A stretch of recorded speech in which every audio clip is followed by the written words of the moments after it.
کریں گے. میں نے بعض جگہوں میں دیکھا ہے باقاعدہ قبرستان میں چراغاں کرتے ہیں, جنریٹر لگاتے ہیں اور ٹیوب لائٹ لگاتے ہیں, بلب لگاتے ہیں, پورا قبرستان روشن کرتے ہیں. یہ میں نے دیکھا ہے منظر, باقاعدہ روشنی کرتے ہیں پورا ایک دم. کیوں؟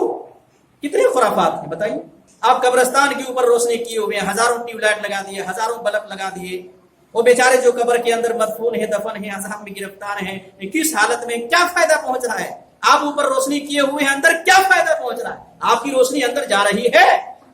جب دنیا سے گیا اسی وقت سے ان کا رشتہ دنیا سے ٹوٹ چکا ہے, کنیکشن ٹوٹ چکا ہے. آپ ان کے لیے دعا کر سکتے ہیں, باقی کچھ نہیں کر سکتے ہیں. آپ دعا کیجئے, اس دعا سے ہو سکتا ہے ان کو فائدہ ہو جائے. تو زیارت کا طریقہ میں آپ کو بتلا رہا تھا کہ اس طرح سے زیارت کرنی چاہیے. پروگرام بنا کر زیارت کرنا یہ حدیث میں نہیں ہے, شریعت میں نہیں ہے. صحابہ کرام نے کبھی ایسا نہیں کیا ہے. اللہ کے رسول صلی اللہ علیہ وسلم نے زیارت کی.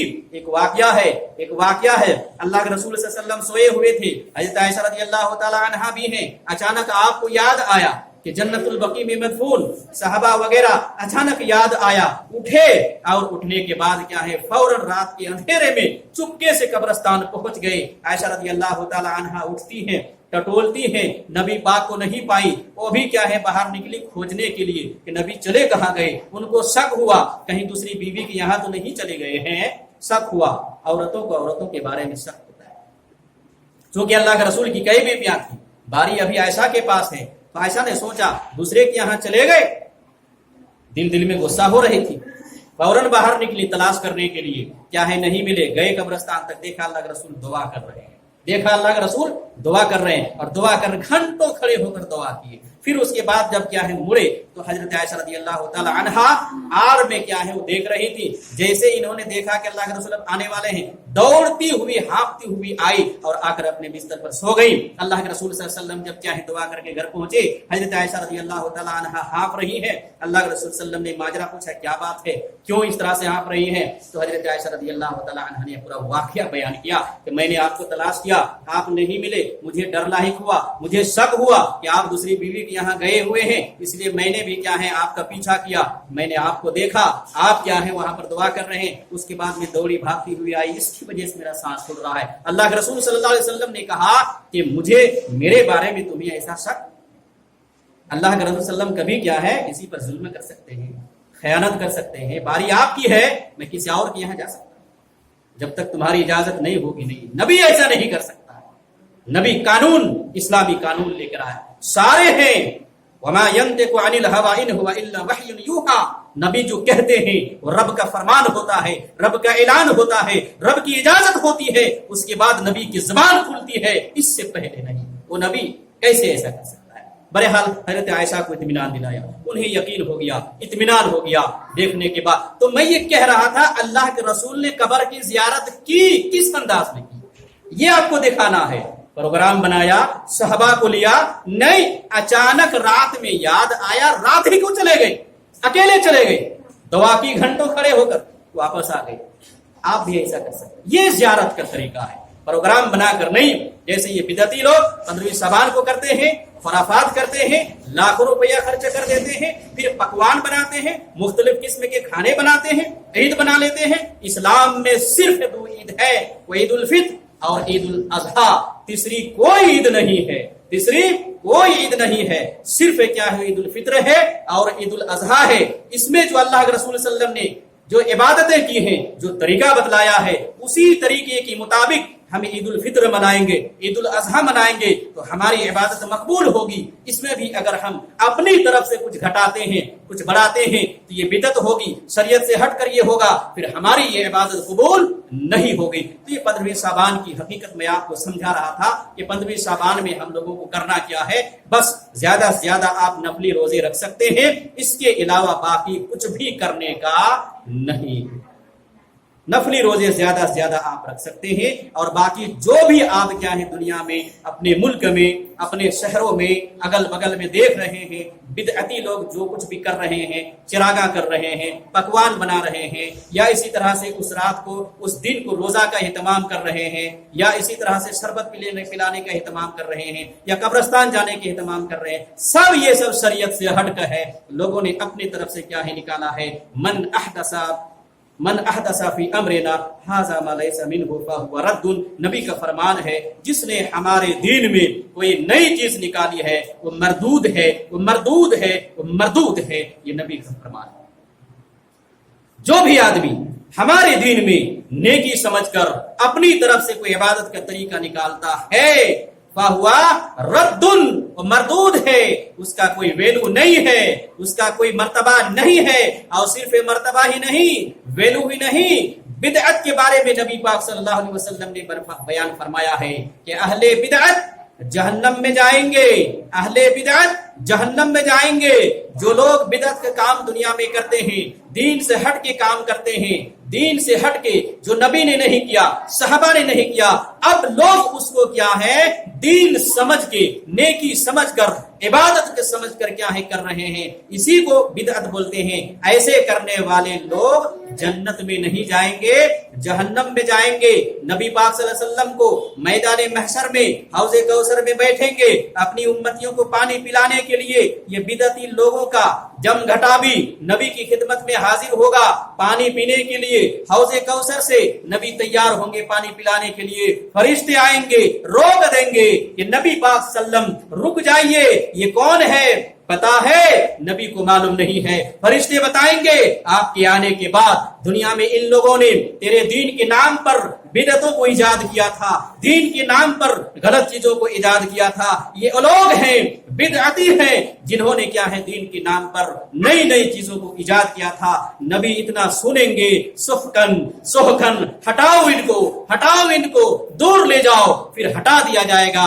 نبی کے دستے مبارک سے انہیں پانی پینا نصیب نہیں ہوگا، دھکے دے کر ہٹا دیے جائے گا. یہ بدعتیوں کا انجام ہوگا.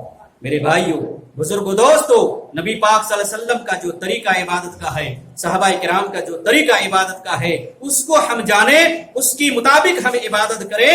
اس سے ہٹ کر ذرہ برابر ہم عبادت کرنے کی کوشش نہ کریں، نہ تو بڑھانے کی کوشش کریں، نہ تو گھٹانے کی کوشش کریں. تو میں آپ کو بتلا رہا تھا شعبان کے مہینے میں ہم لوگوں کو کیا کرنے کا ہے اور کیا نہ کرنے کا ہے. ایک اور آخری چیز میں بتا کر اپنے خطبے کو ختم کرتا ہوں. جو میں نے آیت پڑھی ہے شروع میں، اِنَّا أَنزَلْنَاهُ فِي لَيْلَةٍ مُبَارَكَةٍ، ہم نے قرآن کو بابرکت رات میں نازل کیا ہے، ہم ڈرانے والے ہیں. اس آیت سے بدعتیوں نے مراد لیا ہے یہ بابرکت رات، یہ شعبان کی 15ویں رات ہے، اس میں قرآن کا نزول ہوا ہے. اس لیے اس میں اور بڑھ چڑھ کر کیا ہے وہ حصہ لیتے ہیں، عبادتیں کرتے ہیں. آئیے قرآن کریم کی دوسری آیت سے اس آیت کو ہم سمجھتے ہیں. قرآن کہتا ہے اِنَّا أَنزَلْنَاهُ فِي لَيْلَةِ الْقَدْرِ، ہم نے اس قرآن کو لیلۃ القدر میں نازل کیا ہے، شب قدر میں نازل کیا ہے. آئیے شب قدر کو ہم تلاش کرتے ہیں. قرآن اعلان کرتا ہے سال کے 12 مہینے میں کون سی رات ہے جو قدر والی رات ہے. چنانچہ قرآن بھی بتلاتا ہے شہر رمضان الذی انزل فیہ القرآن. کیا کہا قرآن نے؟ رمضان کا مہینہ وہ ہے جس میں کیا ہے قرآن کا نزول ہوا ہے، جس میں قرآن کا نزول ہوا ہے. رمضان کے مہینے میں قرآن نازل ہوا ہے، شعبان کے مہینے میں نہیں. جب رمضان کے مہینے کی قرآن نے تخصیص کر دی ہے تو پھر اب اِنَّا أَنزَلْنَاهُ فِي لَيْلَةٍ مُبَارَكَةٍ سے ہم شعبان کی 15ویں تاریخ مراد نہیں لے سکتے ہیں. اس لیے اس دوسری صورت میں، دوسری آیت میں رمضان کی قید لگا دی ہے. قرآن رمضان میں نازل ہوا ہے اور رمضان میں بھی لیلۃ القدر، اِنَّا أَنزَلْنَاهُ فِي لَيْلَةِ الْقَدْرِ، قدر والی رات میں نازل ہوئی ہے. قدر والی رات کی بھی کیا ہے اللہ تعالیٰ نے وضاحت کر دی ہے. اور نبی پاک صلی اللہ علیہ وسلم نے قدر کی رات کی مزید وضاحت کر دی. قدر کی رات کون سی ہے؟ شب قدر کون سی ہے؟ 21ویں، 23ویں، 25ویں، 27ویں اور 29ویں، یہ 5 طاق راتیں ہیں رمضان کے آخری عشرے میں. ان 5 میں سے کوئی ایک ہے. اس لیے نبی پاک صلی اللہ علیہ وسلم آخری عشرے میں 10 دن کیا ہے عبادت کرتے تھے، 10 رات عبادت کرتے تھے، تاکہ ان 5 راتوں میں سے کوئی ایک رات جو لیلۃ القدر ہے وہ کیا ہے مل جائے اور اللہ رب العالمین نے جو مقام و مرتبہ، جو فضیلت، جو ثواب، جو نیکیاں اس رات میں اللہ تعالیٰ نے رکھا ہے وہ حاصل ہو جائے. تو معلوم یہ ہوا کہ لیلۃ القدر اور رمضان میں ہے، اور رمضان کے بھی آخری عشرے میں ہے، 15ویں شعبان میں نہیں ہے۔ جو اہل بدعت نے اس کو سمجھ لیا ہے اور یہ سمجھ کر اس میں کیا ہے وہ مختلف طرح کی عبادتیں کر رہے ہیں، مختلف طرح کے پکوان بھی پکا رہے ہیں جو غیر شرعی ہیں، شریعت سے ہٹ کے ہیں، یہ سب بدعتیں ہیں۔ اللہ رب العالمین سے دعا ہے کہ اللہ تعالی ہم سبوں کو صحیح معنوں میں قرآن و احادیث کو سمجھنے کی توفیق عنایت فرما۔ صحیح معنوں میں اللہ رب العالمین ہم قرآن کو سمجھیں، حدیث کو سمجھیں۔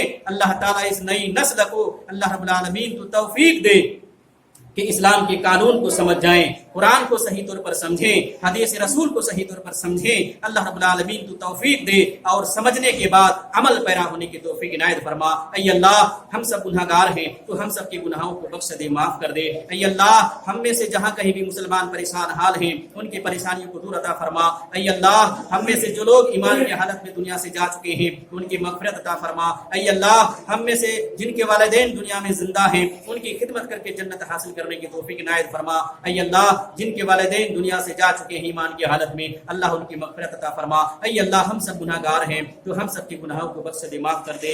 ربنا آتنا فی الدنیا حسنۃ وفی الآخرۃ حسنۃ وقنا عذاب النار۔ ربنا ظلمنا انفسنا وان لم تغفر لنا وترحمنا لنكونن من الخاسرین۔ وآخر دعوانا ان الحمد للہ رب العالمین۔